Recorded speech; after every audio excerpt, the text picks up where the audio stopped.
Shalom, shalom. Giving honor and praise unto the Most High, giving honor and praise to the Creator and the Maker of heaven and earth. My name is Yeshaya Yisrael, of the tribe of Dan of the nation of Israel. This is Hebrew lesson number 50, the past participle, as well as a matter of the Hif'il stem. Now, brothers and sisters, let's start off in Tafila. Malchenu Zureinu Eloheinu.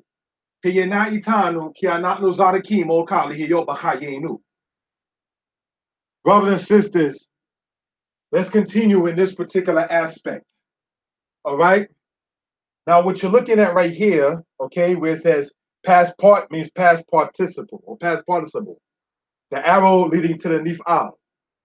All right, past participle we're talking about falls inside of the aspect, brothers and sisters, of the quality stem. Okay, so let's look.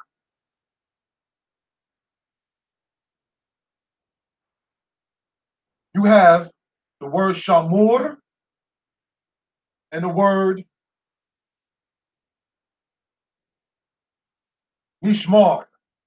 So let's look at this, brothers and sisters. Shamur means what? Guarded or kept or watched. All right, that's the past participle. Then you have here nishmar. Now, for those who've been following along, you already know that this noon, all right, signifies the aspect of the prefix, making it within the aspect of the Hif'il. All right, so we want to, for edification purposes, all right, circle that particular part where the prefix is at. Now, the only thing, brothers and sisters, then that you are left is the word shamar, shin mem resh, which means to guard, to watch, or to keep, or to observe. So let's take a word, brothers and sisters, like the word sefer. The word sefer, as we already know, means book, right?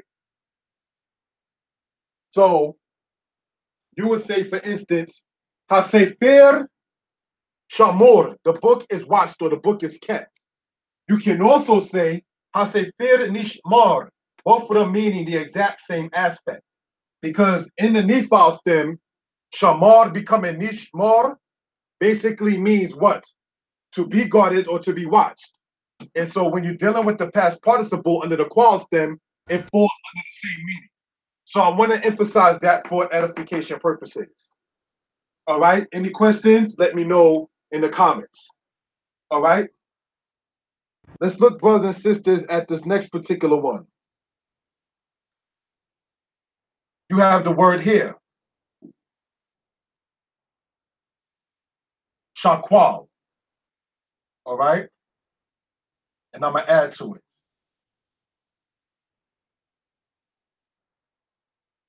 Shequel, which they say means shekel or coinage or weight matter. All right, because the word shakwal means to weigh. That's the verb. All right. Now, as this is titled here, the mem matter. All right, showing it there with the pen. Let's look at this. You have mishkwal. All right.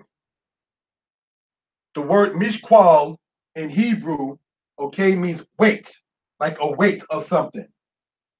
So that's something we want to point out, brothers and sisters, for edification purposes. All right.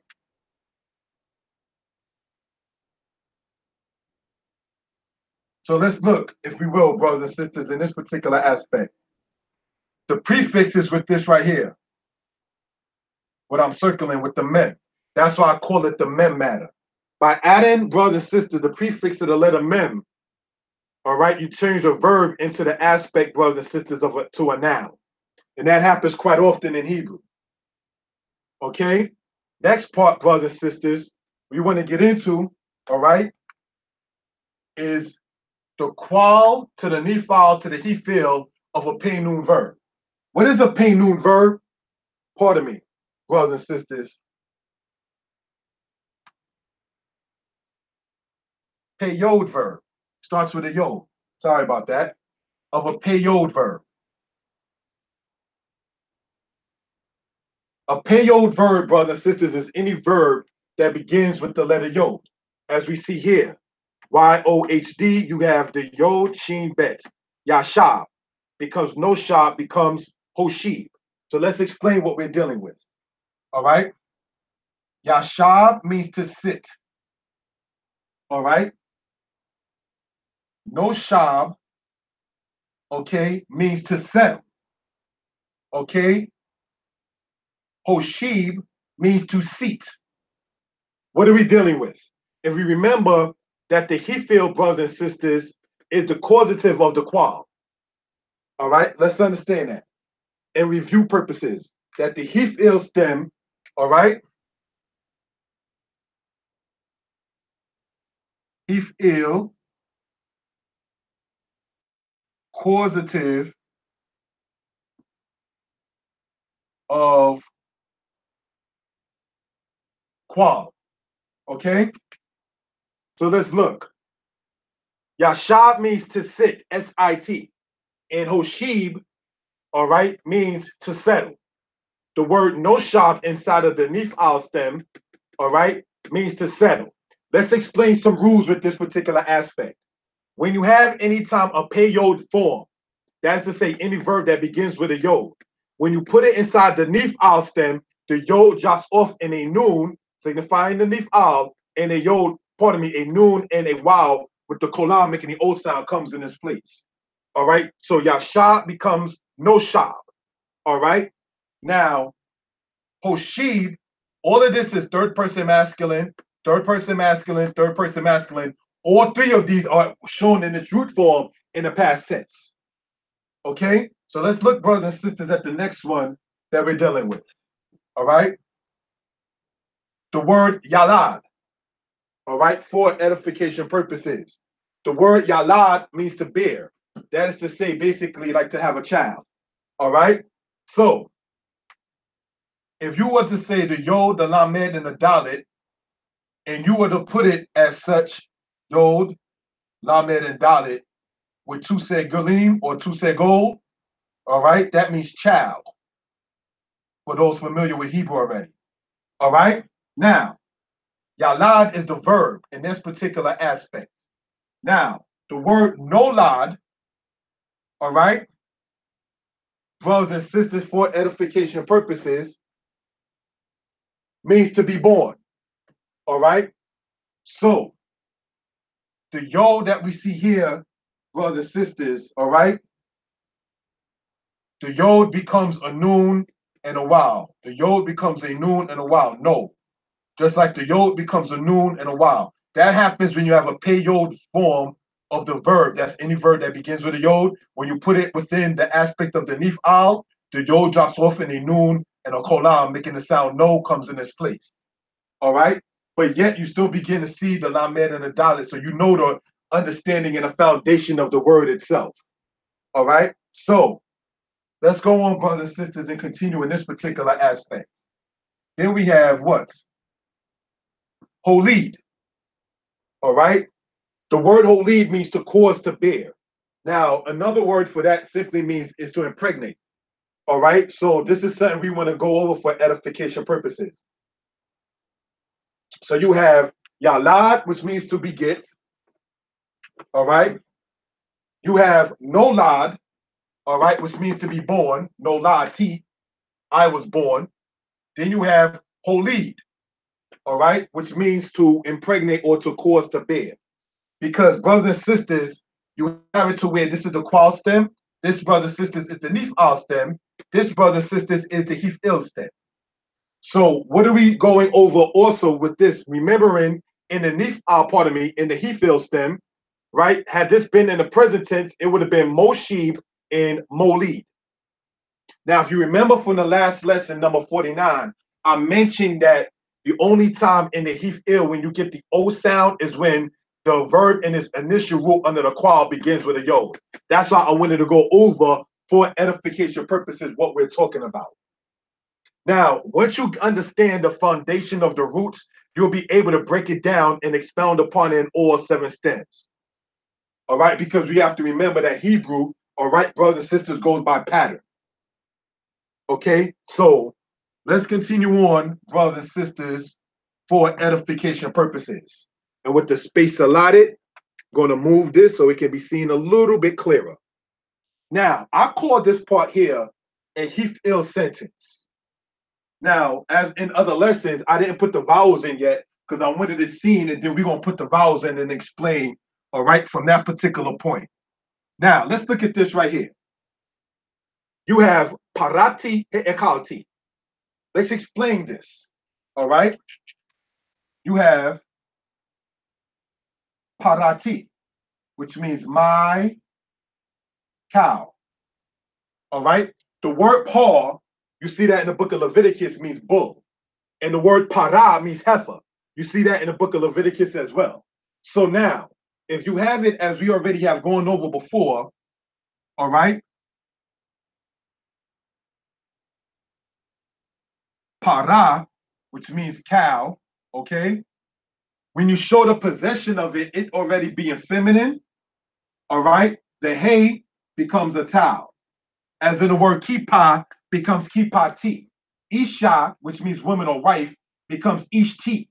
Ritpa, meaning floor, becomes ritpati, the verb, pardon me, the noun that we used in lesson number 7. If you go back to lesson number 7, you'll begin to see the feminine nouns that has been shown when showing possession of such. So now, para meaning cow, parati means my cow. So let's look at this right here. All right, you have hey, aleph, kaf, lamed, tau, yod. So now, remembering with our little cheat note, with this being the Hif'il stem, all right, you have it, brothers and sisters, where the prefix of the letter hey is there. So that shows it in that particular regard. Now, if you were to drop off that particular prefix, which you can do to glean the root of a word, we are left with aleph, kaf, lamed, tau, yod. Now, not understanding any vowel formation, one would simply say, all right, that as akalti. Akalti means what? I ate. But we remember, if you were to drop off, brothers and sisters, the aleph and the, pardon me, the tau and the yod, you're still left with aleph, kaf, and lamed. Aleph, kaf, and lamed means what, brothers and sisters? To eat. All right? To eat. That's what that means in that particular regard. Okay? So what are we looking at, brothers and sisters, in this particular case?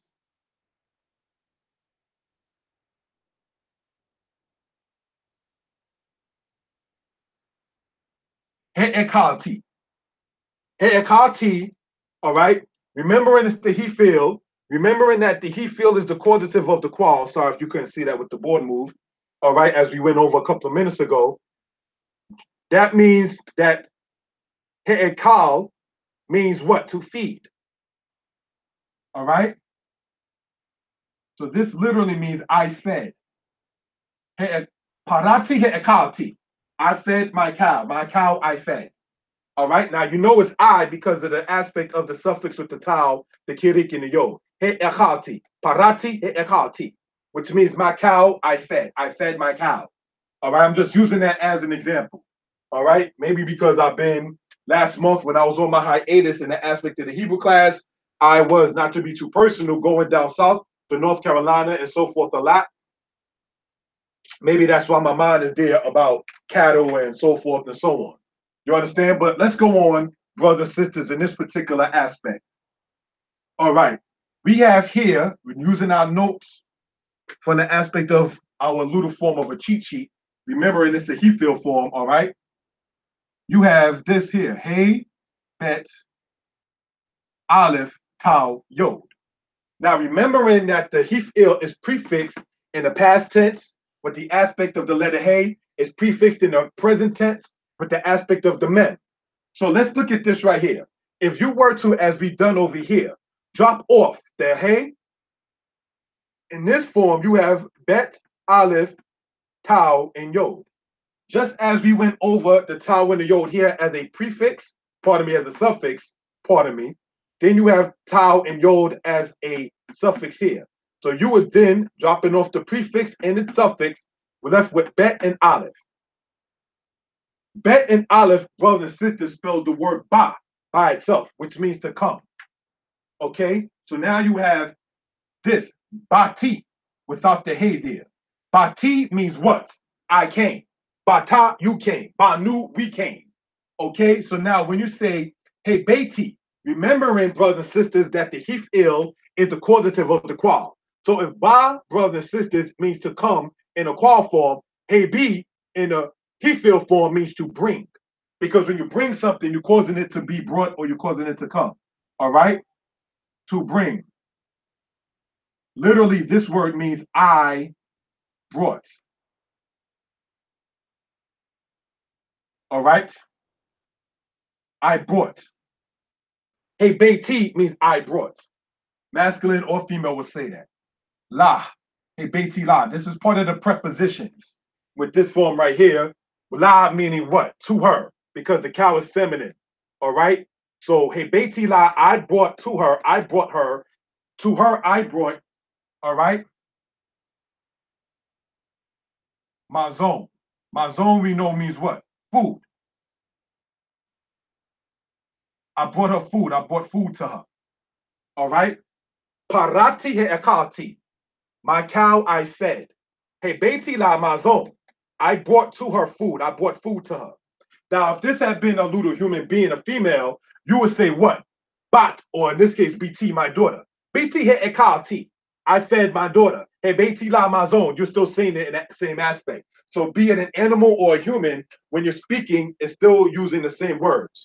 Unless, brothers and sisters, you're using it in an aspect showing the actual name. You understand? So let's say if one has a daughter, just making up a name such as Hutla, like the prophetess.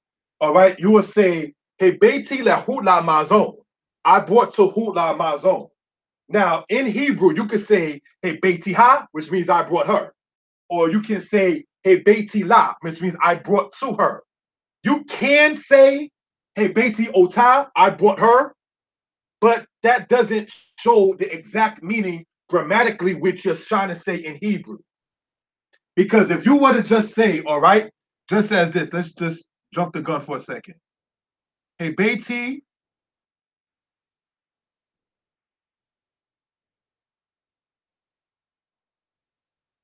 Ota, right? What does this mean literally? I brought her. You could say I brought her food. Hey, Beiti, Ota, Mazon. Now that can make sense once it comes down to the translation.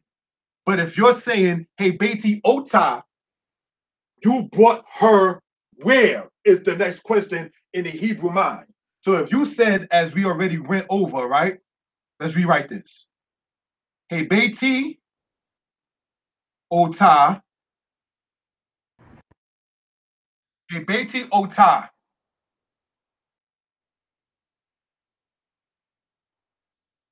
I brought her.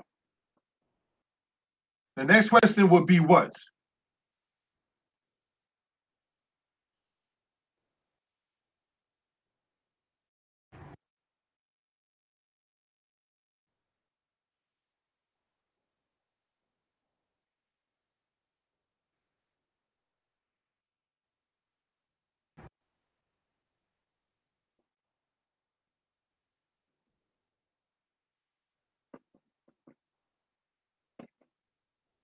Now, Aya Hebeta. To where did you bring her? To where you brought her? Because to say in Hebrew, I brought her food, grammatically, you would have to have the lamed, meaning to her, because you're bringing something to her. Or are you bringing her to something? That's how Hebrew works. And this is why the lamed I want to emphasize on in this particular aspect. All right. Once it comes down to that particular formation. Hey, Beiti La, I brought her mazon. I brought food to her in its literal meaning, but in making sense in Hebrew, you say to her once it comes down to that. You may want to go to lesson 15 to understand the aspect of the La aspect. Let's go on. All right.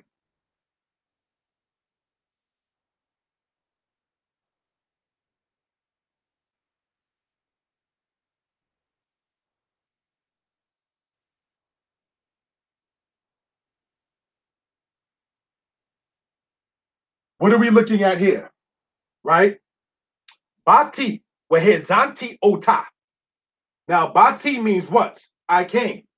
This is a qual form, okay? Means I came, okay? Bati, wehezanti. Now, let's look at this and show what we're talking about. This wow serves as a prefix, and this hey also serves as a prefix. But this while serving as a prefix means and, what, as we went over in lessons in the past. All right? Hey zanti, the hey, Zion, the noon, the tau, and the yod. As we remember before, the tau and the yod, the tau and the yod, the tau and the yod, that in most cases in Hebrew, brothers and sisters, is serving as a suffix. Now, I say in most cases because that's dealing with verbs. You see the tau and the yod with parati, but that's not a verb, that's a noun. So that's why I say the T in most cases in Hebrew sounding in the aspect of a suffix is part of the verbs. All right. T, T, T. Those are verbs. T here is not a verb. Cow is not a verb, it's a noun. All right. So let's look at it in this particular regard. With Hazan T. So let's look if we're still remembering this actually being a verb. All right. That serves as a prefix. So what are we left with? Zan. All right. If you were to drop off all the prefixes and suffixes, Zan. Now, remembering that it's a Hif'il form, this is our little cheat sheet on the top. Zan, Hazin. Remember, this is the Hay aspect. So let's look. Hazin, Hazan. That is another way of saying what? In Hebrew, to feed. Just as He'akalti means I fed. Hazanti also means I fed. So this is what we want to point out for edification purposes. All right. Bati, I came. Wehezanti, and I fed Ota, her. That's part of the pronouns. All right. So this is something we want to show. Let's look at it. Hey, Zan. All right. If we were to look at the aspect here. Hey, Zin. Hey, Zin in Hebrew under the Hif'il stem means to feed. From such, by adding the mem, the hey by default drops out, you get this, which is mazon, which is food. So food is fed. So these are things, brothers and sisters, that we want to show and go over, all right, for edification purposes once it comes down to that particular subject. So we're showing how the formation and the roots and the aspect with the Hif'il being a causative of the qual, and how does this work once it comes down to the language itself. Giving honor and praise unto the Most High, the creator and the maker of heaven and earth. We are, brothers and sisters, at this particular time, going to close that particular subject out and conclude this lesson with what I call, brothers and sisters, an appendix, if I'm using the right terminology for a lesson. All right, an appendix concerning this kind of subject. All right. And let's put this over here for reason and purposes, for clarity, and for it to be able to be seen. Gotta move it a little more. Okay, no problem. Let's look, brothers and sisters. You have this word here, tapar, which means to sow. You see that in Genesis chapter 3. All right. So for the sisters, mainly sisters are the ones who do the sewing in most cases. Yeah, there are tellers in Israel, but there seems to be more seamstresses. All right. So let's look. You have what? Tapar, which means to sow. That's under the qual stem, right? So you would say tapar T, tapar ta. I sold, you sold. All right. Tapartiha beged, I sold the garment. Tapartiha simla, I sold the dress. Tapartiha kutza, I sold the blouse. All right. So this is the aspect that you can see about sowing in Genesis chapter 3. Let's look at this next word here. All right. To join. The root word there in most cases said as zamad. And you see this, brothers and sisters, and I'm going to explain what I'm talking about in Numbers chapter 25. But when you're showing this, I want to emphasize it's not so much the qual stem as much as it is shown in the Hif'il stem. Therefore, it takes, brothers and sisters, the prefix of the noon. So instead of it normally be said as zamad, like most dictionaries have, the scriptures actually has it as nitzmad. All right, which means to join, nitzmad. All right, so to join or to join oneself onto, because in order to join something, if it's joined, it has to be put in with something else, whatever it is. All right, so that's something we want to show for edification purposes. All right, let's go on. You have here the word, all right, nehel, which means what? To drive. Okay? And brothers and sisters, for edification purposes, you see that, brothers and sisters, in the book of Isaiah, chapter 40. All right? Isaiah 40. And this more so falls under the aspect of the PL. All right? Then you have here also under the PL, all right, to cook. All right? And you find that in Ezekiel. Matter of fact, sorry. You find that in the book of Job, chapter 4. All right, in the Bible. And that's also in the PL. Now, in the present tense, brothers and sisters, using a different color, all right, in the present tense, both this and this have the prefix of the letter mem. So under this one here, it will be minahel and mibashel.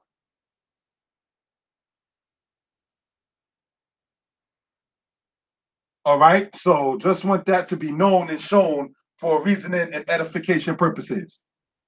All right. Are there any questions? Put it inside the comment board. And closing this particular lesson out, I'm going to put my contact info, my website, giving thanks unto the Most High, creator, maker of heaven and earth. My new website has been uploaded. And it's this. Day and night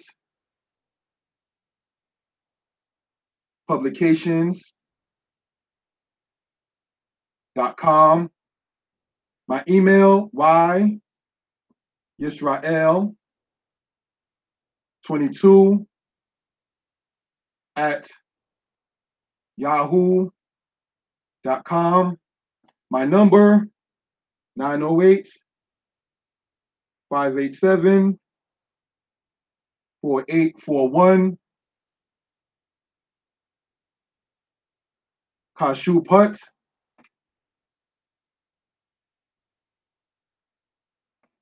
at gmail.com. So it's two different emails as well as my website and the telephone number you can call or text. All right. Shalom.